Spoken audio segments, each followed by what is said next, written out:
Hello there you guys, welcome to another of my videos. So, gonna be giving you my match reaction for the Brighton Manchester United game. So yesterday night it ended Brighton 0, Manchester United 3 at the Amex Stadium in the Carbaro Cup 4th round. It's the second time within a week we have beaten Brighton and we have progressed to the quarter-finals of the competition. Solskjaer had made 10 changes from the 3-2 win against Brighton at the weekend. Now, I thought Juan Mata was absolutely exceptional. I think he was actually the man of the match. Juan Mata got his name on the score sheet. He also provided an assist. And like I've said to you before, I know that Juan Mata doesn't get a lot of chances now, but when he does make an impact. Juan Mata must have enjoyed a good 6 years or so at Manchester United. We got him back in 2014 from Chelsea for just under £40 million. And I think, Juan Mata will stay at the club for at least this season. Could even possibly stay for another season. Scott McTominay, he obviously scored the first goal from the set piece. I don't think McTominay was too good though, if I'm going to be quite honest with you. There's still aspects of his game that have got to improve.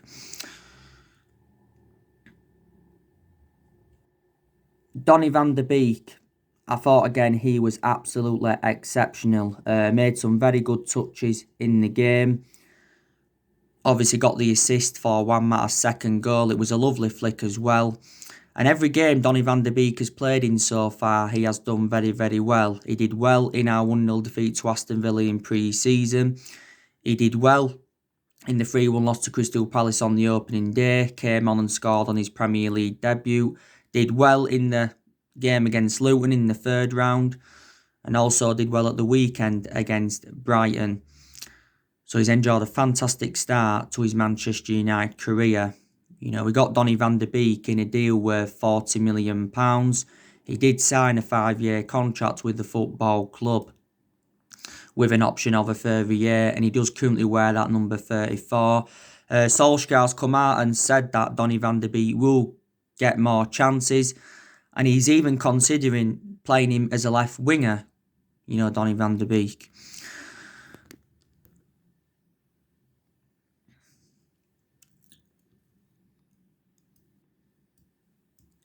I also thought Eric Bailly had a very, very good game. Used his pace, defensively good, and made some very, very good clearances.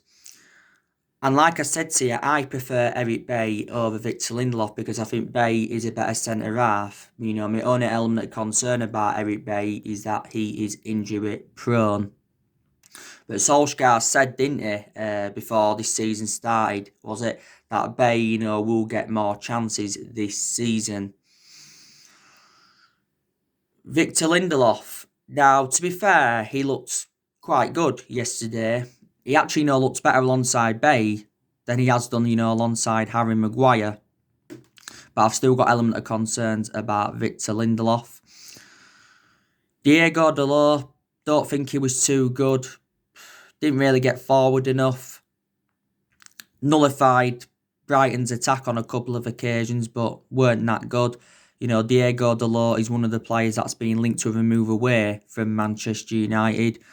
Damasio recently revealed that AC Milan had made a loan offer for him, and Fabrizio Romano said it included an option to buy. The likes of Everton, PSG, and Barca have been in for Diego Dalot. Diego Dalot's been at the club now for a couple of years. We got him in Jose Mourinho's final transfer window. We paid around £19 million for him from Porto. Has still got a contract for us till 2023, but that game yesterday was his first start for Manchester United this season. We've obviously got Wan-Bissaka, he's our first choice right back, and we've got obviously Fosu Mensah, he's our backup right back. So I'm actually surprised that we started him yesterday. Got to also say I was very, very impressed with Dean Henderson. I knew that Dean Henderson had started this game yesterday. Made some good saves, to deny Jahan Baks. He also made a very, very good save to deny Trossard. And like I've already said, I think Solskjaer should put Dean Henderson as our number one. I think he'll probably be our number one maybe next season. A few weeks ago, Dean Henderson had signed a 6-year deal with Manchester United worth 120 grand a week. But Dean Henderson did well when he had his 2 years on loan with Sheffield United. I've got to say, he was Sheffield United's player of the season. We got Dean Henderson at the age of 14, so he has been part of the club for several years. Brandon Williams weren't amazing, to be honest with you. I thought he was defensively good, was Brandon Williams. Dealt with Jahan Baks on a couple of occasions. I knew we was going to select Brandon Williams for this game. He is the foreseeable future for Manchester United. Last season, Brandon Williams made his senior debut in the EFL Cup against Rochdale, made his first league start against Brighton. Brandon Williams is our number 33. He's the first player to wear the number 33 since Paddy McNair. And not so long ago, Brandon Williams signed a 4-year contract with the club. Fred, again, don't think, he made much of an impact. He looked better in the second half, to be honest with you. I thought in the first half, Fred gave the ball away far too many times. But as the game went on, he did improve. Odion Ighalo, I don't think we give the ball enough to him in the final third. At times, some of Odion Ighalo's hold-up play was good. Ighalo did have that good chance, was it, in the first half when he rounded the goalkeeper and hit the side netting. I think it was Brandon Williams, by the way, that played that pass through for Odion Ighalo. Don't forget, Odion Ighalo is at Manchester United until January 2021 because after the first lockdown, we extended Odion Ighalo's loan. Don't forget, last season, Odion Ighalo was our top goal scorer in the FA Cup. Daniel James, again, very poor. I don't think he received the ball enough. And when he did get the ball, couldn't really get in behind Brighton, Daniel James. So weren't that good. Daniel James has obviously been linked to a move away from the football club. If we do sign a winger before the summer transfer window shuts, I think we'll let Daniel James go. Obviously, Leeds United are the ones that have been interested in Daniel James. It says Leeds have inquired about getting him on loan. Said the other week Leeds were preparing to put around the £12 million bidding for the player. Back in January 2019, Leeds United came very, very close to getting Daniel James. Everything had been agreed, but right at the last minute, Swansea had pulled out of the deal. But we got him in June last year for obviously £18 million. James did sign a 5-year deal with Man United with an option of a further year.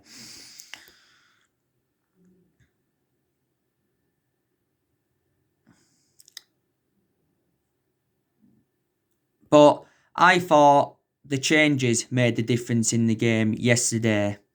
We obviously saw Marcus Rashford come on. He made an impact when he came on. I think he was the one that won the free kick for the third goal.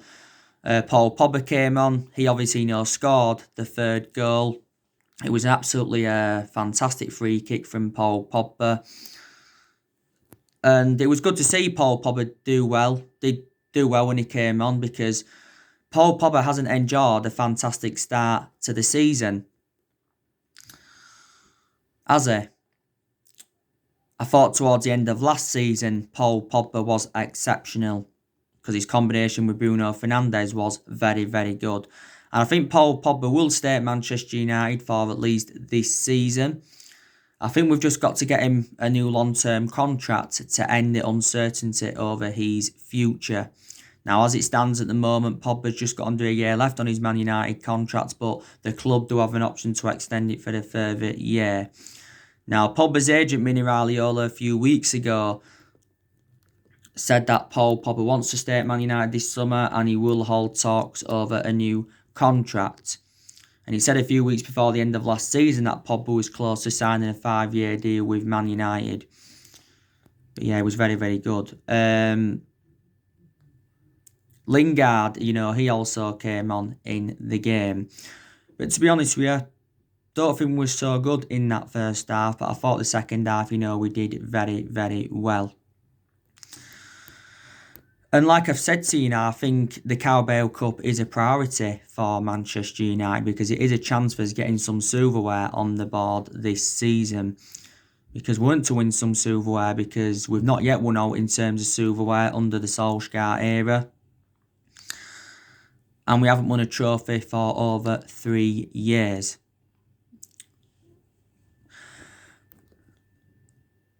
Obviously, we haven't won the Carbaro Cup since 2017. So last time we won it was under the Jose Mourinho era. We've won it 5 times in total because we won it on 4 occasions under the Sir Alex Ferguson era. And we did progress to the semi-finals of the competition last season, don't forget. The FA Cup, that's another competition we can go at. The Champions League, obviously we're not good enough to win that yet. Premier League, obviously not good enough to win that yet. But yeah. But the game yesterday, got to be honest with you, was totally contrast to the one at the weekend. Wasn't it? Let's be honest. But yeah, to be fair though, we have bounced back from that 3-1 defeat to Crystal Palace on the opening day because that 3-1 defeat to Crystal Palace was our worst defeat on an opening day of a Premier League season since 1995. But, since then, we've beaten Luton, beaten Brighton at the weekend, and we've beaten Brighton yesterday. And we did rest quite a few players yesterday, like I mentioned that we would. Obviously, we rested Bruno Fernandes. Bruno Fernandes will be back in the team for the Tottenham game at the weekend. Bruno Fernandes has enjoyed a lot of good games as a Manchester United player. There's been a couple of games where he's lacked that composure a little bit and he's looked a bit off the pace, but prior to that, done very, very well. I think Bruno Fernandes won some Buzzy Player of the Season last season, reflecting on his good performances. And I think he must have won Premier League Player of the Month like 3 times. Bruno Fernandes. We got him in a deal worth 55 million from Sporting Lisbon. Anthony Martial, he got rested yesterday, but he should be back for the game against Tottenham at the weekend. I think Martial has really, really improved under the Solskjaer era. I thought last season was very, very good. I thought Martial was very, very good in his debut season under the Louis van Gaal era. Martial has enjoyed around 5 years with Manchester United, something like that. We paid £36 million for him from Monaco back in 2015. And we know now he's our number 9. Very effective in that central position, but that's actually not his predominant position because for the vast majority of his Man United career, he has played out wide.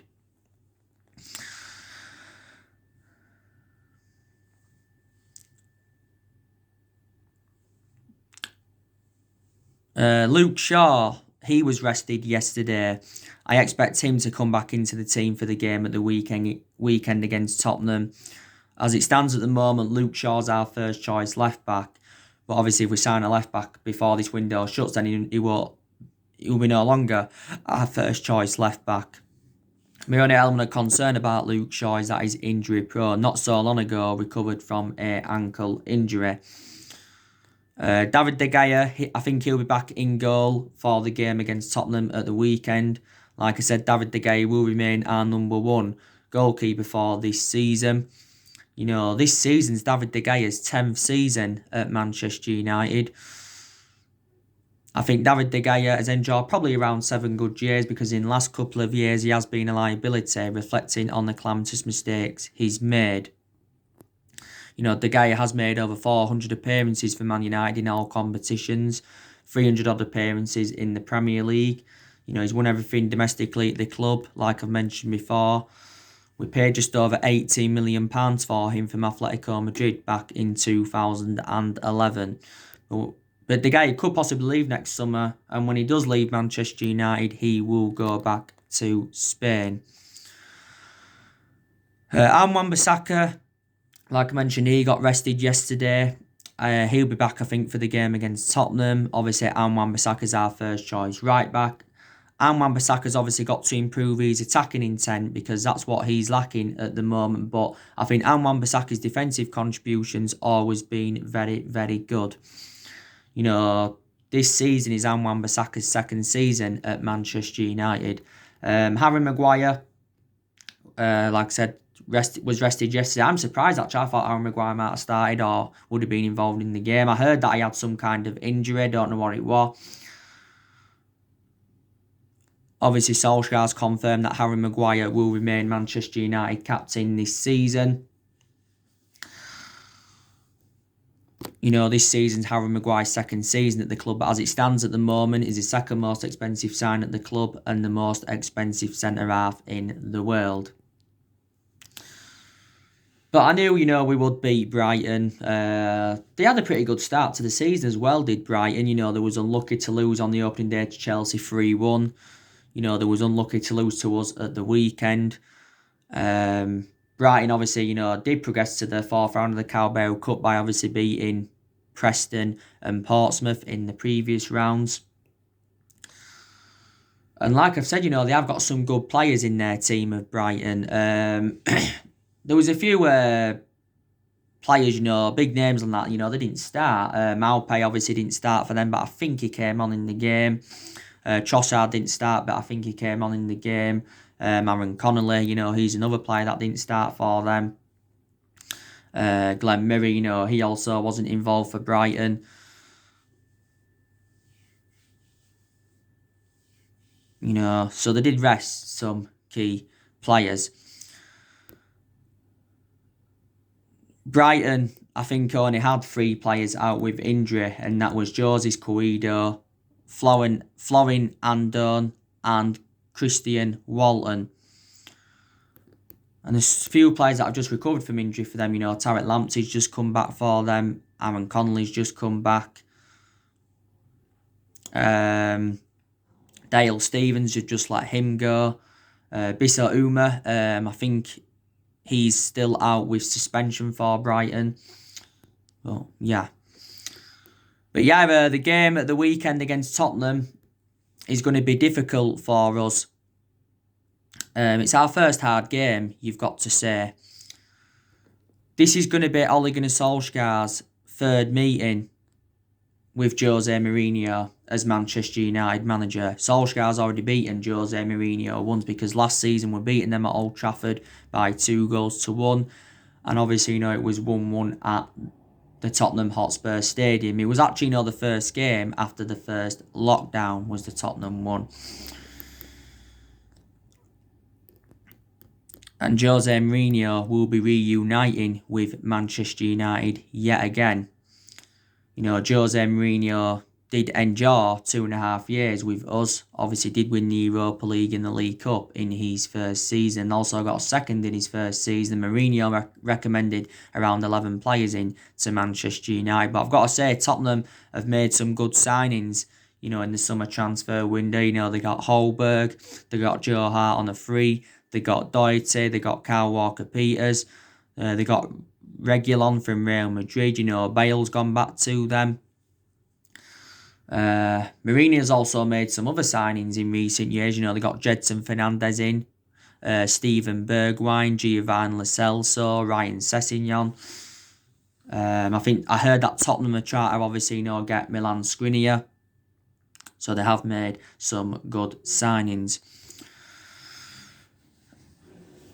Now, bit of an update on some transfer news. So Ole Gunnar Solskjaer came out after the game yesterday and he was asked about transfers, and he still says that Man United are working hard on transfers. And Darren Fletcher has come out and said that Man United must back Solskjaer to sign players in this transfer market.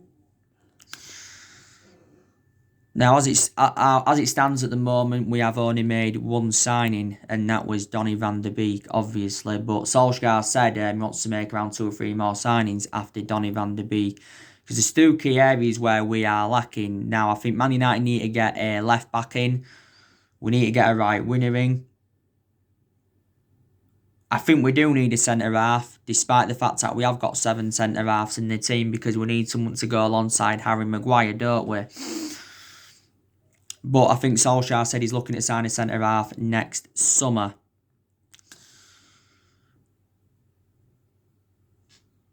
And the transfer window shuts on Monday, so we have got to make at least a couple of more signings before the deadline on Monday. Now, you know the news on Ousmane Dembele. I give you the news on him yesterday. Now, Sky Sports said that Manchester United have been in advanced talks to sign Ousmane Dembele. Now, we are looking to get him on loan with possibly the option to buy. We're actually seeing him as an alternative to Jadon Sancho. Now, I think Ousmane Dembele would cost us in the region of around £50 million. Barcelona have said they are determined to cash in on Ousmane Dembele so they can get Memphis to pay. Now, my only element of concern about Ousmane Dembele, he is injury prone. He's sustained quite a few injuries as a Barcelona player, and he's been at Barcelona for around 3 years now as Ousmane Dembele. Barcelona did get him for around 135 million from Dortmund in 2017. You know, Barca paid 96, 97 million up front, and there was like 40 million in add-ons. Ousmane Dembele has made around 75 appearances for Barcelona in all competitions, and he's got a contract with them until 2022. Ousmane Dembele is only 23. You know, he can play on the left, he can play on the right wing, and he can also play as a striker. But I thought at Borussia Dortmund he was very, very good. Before he was at Dortmund, he was at Rennes, was the player.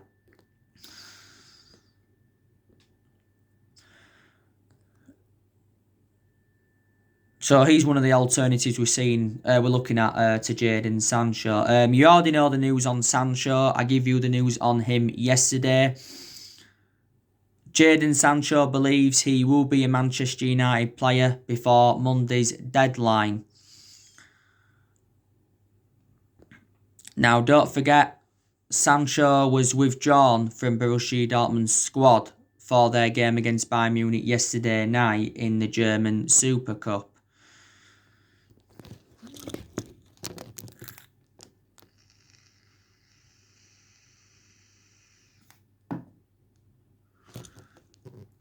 And don't forget, we recently had a second offer for Jadon Sancho turned down. Sky Sports said a few days ago that we had a £91.3 million bid turned down from Dortmund for Sancho. So we offered like 73 million up front with 18 million in add-ons. But if that had been accepted, you know, Sancho would have been our most expensive signing, and he'd have been the most expensive English player in history. Now, Dortmund's valuation is £108 million. And they do remain ruthless over their valuation. But like I've said, throughout the course of this Jadon Sancho transfer saga, it has been Borussia Dortmund's asking price that has been the stumbling block. Because we've not been determined to meet what they are demanding. Now, I believe that Sancho has agreed personal terms with the club, and he's agreed a 5-year contract with Man United worth 340 grand a week. But we've not yet come to an agreement on a fee. Now, Solskjaer revealed that he's held fresh talks with Sancho this week. And Solskjaer said that his move to Man United will happen. Now, Borussia Dortmund's head of football, Sebastian Kehl, he said a few weeks ago that Sancho will stay at Dortmund and he won't leave. Then you had Lucien Favre, Borussia Dortmund's boss. He said Sancho won't leave, and Michael Zorg, their sporting director, said he won't leave. But there's a chance we could still get him on the board. You know, around 4 or 5 weeks ago, Sancho to Manchester United looked dead in the water, because obviously Dortmund said back in August that we had until the 10th of August to sign the player. We obviously missed out on that deadline, so Sancho decided to go out on pre-season. Then it mentioned that we'd abandoned our chase for the player until next summer. But we are not giving up on the signing of the player. He is our number one priority target, and Solskjaer has been infuriated over the Jadon Sancho transfer saga. Can't blame him really, because it has gone on for so long. We must have been in for him for like the last 3 years. But for a while now, we've been looking at a lot of alternatives to him. Not only Ousmane Dembele, we've been looking at Ismail Assar from Watford. We've been looking at Douglas Costa from Juventus. We've been looking at Antoine Fati Vieira. We've looked at Rabbi Matondo before. A few weeks ago, we inquired about getting David Brooks on the board. But if we do sign Sancho, he will be our next number 7, because obviously we've got number 7 vacant at the moment. Sancho's still got a contract with Dortmund till 2022. He's enjoyed around 3 years or something like that with Dortmund. Dortmund only paid £8 million for him from Manchester City. Enjoyed a few years at Man City, but the main explanation why he left Manchester City is because he didn't get assured any first team opportunities. You already know the news on Alex Telles. The last time I read up about Alex Telles, Mohamed Bouafsi from RMC Sports said that we'd submitted a second bid for the player. He recently said that we'd submitted around a £12 million bid. Man United and Porto are around £6 million apart of their valuations, because Porto have said that they want around £18 million for Alex Telles, and we're not determined to meet their asking price. Porto at the first said they wanted in the £20 million range, but they did lower their valuation. Alex Telles has agreed terms with Man United on a 5-year contract worth around £70,000 a week. So it's very beneficial that we do get him into the club. But Solskjaer has revealed, a few times that he's been very infuriated with the board. Main explanation is over the lack of transfer business up until this point. And I think up until this point, Solskjaer has not been backed enough as Man United manager. And I think he does deserve more backing, because he's publicly admitted that Manchester United have got to spend money in this summer transfer window. And Solskjaer has spent a good £240 million at the football club so far. But if we are to get Sancho and Alex Telles in, that means Solskjaer would have spent over £300 million as Manchester United manager. This summer transfer window is his 4th transfer window as Man United manager, obviously. But, we've been critical of Woodward and the Glazers for several years anyway. Reflecting how poor our recruitment policy's been. We've also overpaid for players. I think the managers that we've had since Ferguson retired haven't been backed enough and all of that.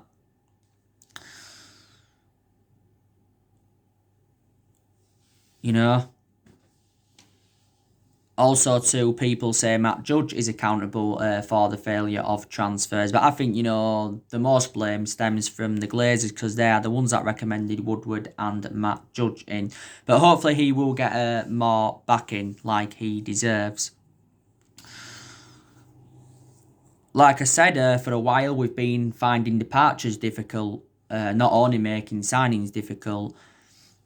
It says earlier on this week that we could sell up to 7 players. We've just recently let Andres Pereira go to Lazio on a 1-season loan.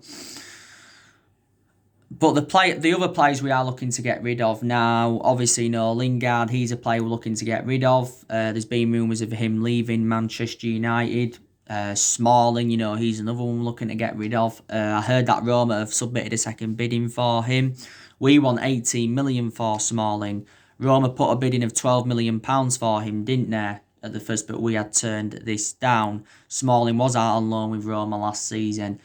Phil Jones, he's another player we're looking to offload. I think he's currently injured at the moment. Marcus Rojo, he's another player we're looking to offload. Because since his arrival, he hasn't really established himself as a first-team regular, has he?